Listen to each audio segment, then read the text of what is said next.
Mga kaurmot, hindi ba mahilig sa gulay ang inyong mga chikiting? Tara, luto tayo ng masarap na pwedeng ulamin, pabaon o merienda na hindi mapapansin ng mga kids na gulay nga ang hinanda nyo. Kaya nag-grind lang ako ng carrots, sibuyas, dahon ng malunggay. O siguro may idea na kayo kung ano yung gagawin nating pabaon at pamerienda. And so far, so on and so forth, naggayat ako ng spring onion saka ako sila pagsamasamahin. Maglalagay din tayo ng cornstarch at isang piraso ng itlog. Timplahan natin ng asin, paminta, at seasoning. Saka natin halu-haluin ng maigi. Bahagya ay magdadagdag ako dito ng cornstarch at very light na tubig. Tansyahan ito mga kaurmot. Hanggang sa makuha natin yung ganitong consistency.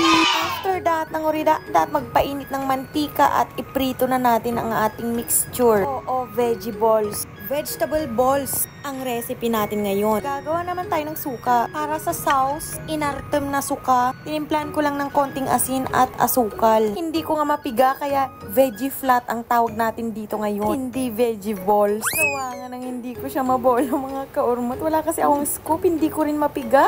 Extension pa more. Like, follow, and share!